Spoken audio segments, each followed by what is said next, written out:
Hey 4ZZZ, this is Isobel from HEXDEBT, and I am appearing as part of Designated Crying Hours to talk about my favourite lockdown recipe, which is honestly a huge topic for the radio show. And when they asked me to talk about this, I was really excited. In fact, I messaged the band and I was like, hey guys, can I take this one because I love cooking and I love curry, which is what I'm making today. So I'm going to be making this Malaysian chicken curry vegetarian style with eggplant instead. I'm also going to have a glass of wine. I've got some coconut oil frying on here. Then I'm going to put in my onions.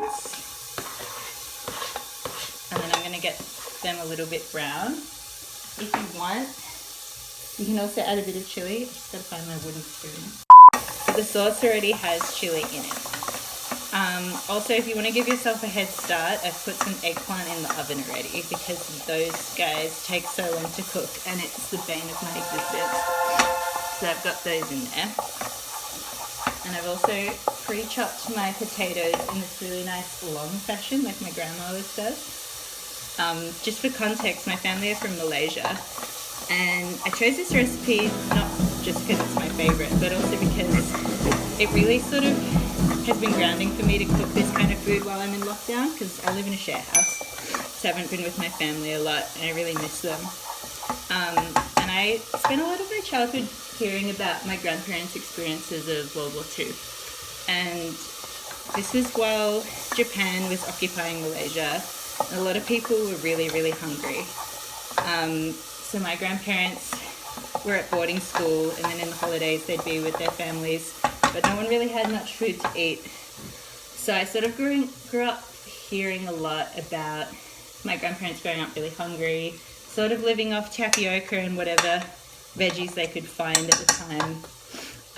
And they also, when I was a kid, even though we lived quite a comfortable life, they really stocked up on those ingredients, I think because they had that trauma from growing up during a war and they really didn't want to go without again.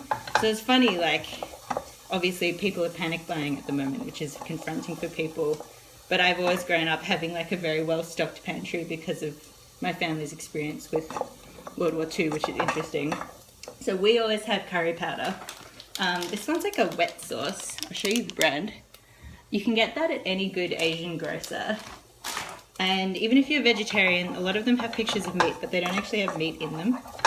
So it's really helpful if you just want to like have a cheap, easy and delicious curry for dinner.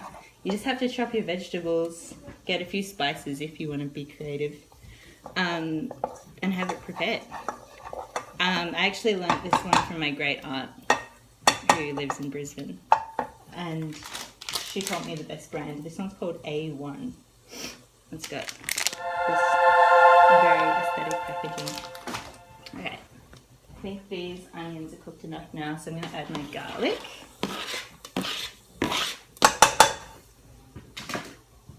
You don't actually have to add onions or garlic, but I feel like it's a little bit more flavoursome if you do. So I'm turning the heat up. And if you're not going to roast the eggplant first, I'd definitely put it in about now because they take so long. I'm also going to add some extra ginger, just because I can.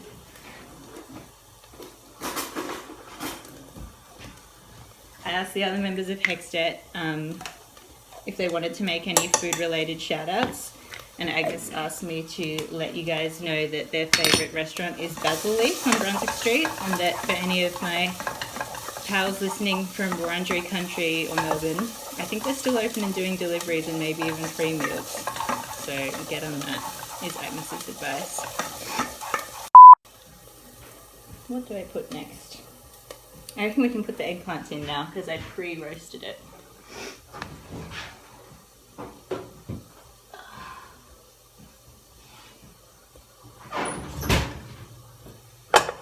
If you're doing a curry from scratch also, I'll give you a hot tip from my 90-year-old Malaysian grandma.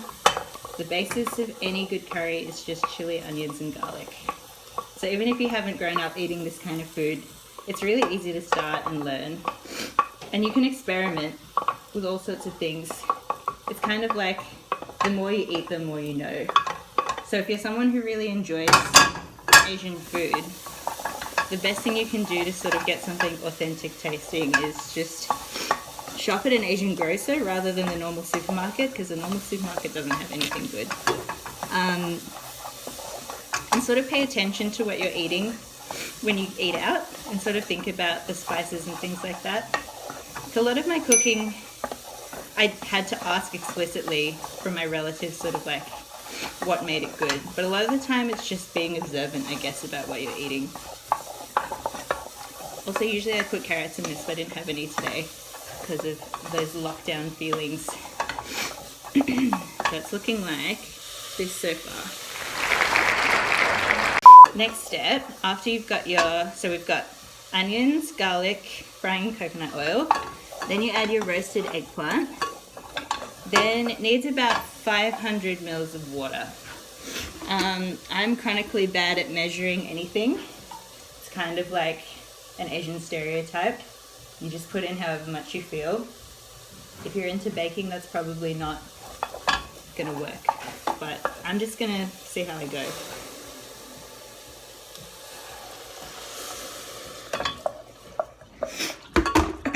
This is gonna soften the potatoes as well, which I'm gonna put in.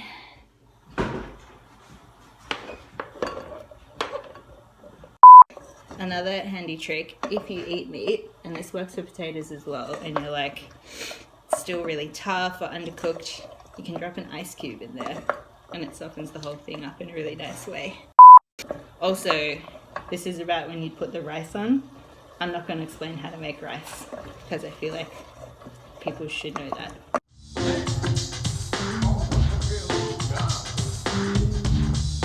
Okay, this is probably the hardest part. Ah, so much excess packaging in these guys.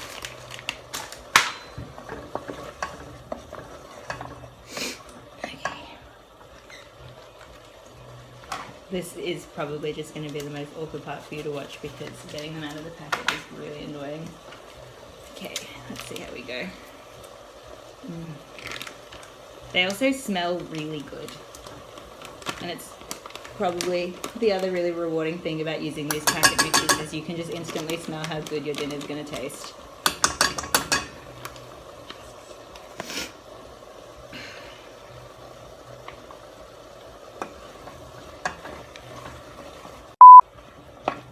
Just stir it through. I haven't put the whole thing in yet because it's still pretty chunky.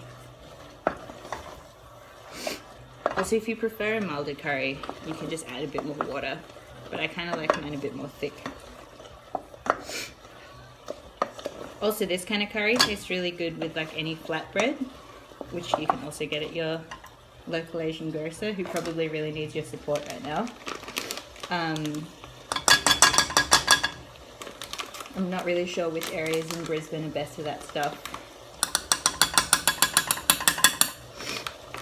But in Melbourne, I live in Reservoir, and I always go to the Preston market to get my stuff. That's my second home. Okay, that's as good as I'm going to get with that packet. So I'm just going to stick with that. One of my bougie cousins puts pandan essence in his cooking just for the smell, but I'm not going to do that. But you could also do that if you wanted to be extravagant with your instant curry mix.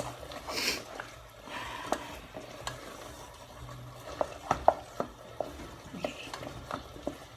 I'm just going to let that marinate all the vegetables properly. So I'll give you a peek.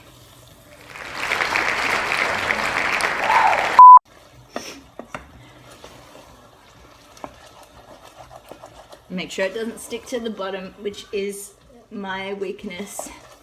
My mum used to cook dal once a week, and she'd go to pick up my dad from work and she'd ask me to stir it, and every time she'd come home and be like, you really suck at stirring anything, and it still shows because this is sticking to the bottom.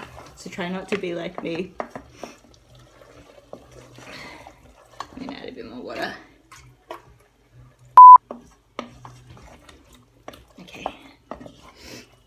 This is pretty cooked through.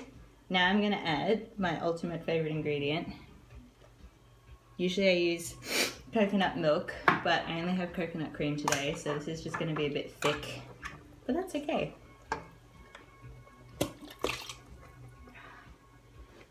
I'm pretty liberal with it. Not everybody would add a full can, but I like mine to be really rich and quite light. And it smells better this way too.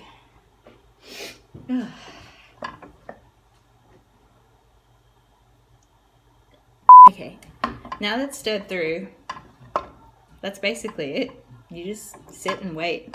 You can drop an ice cube if you want to soften up the potatoes if you don't have very much time, and if you don't mind it being that little bit watery. And you can add curry leaves to your rice. You could add a little bit of lime if you want.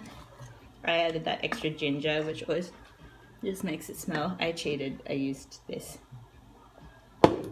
It's just one of those lockdown things. So I will flip and show you the end result, and then I'll bid you goodbye. Sorry, I'm such a Luddite, I don't know how to flip the screen. Right, well, I'm just going to show you. Oh, here it is. Bon appetit.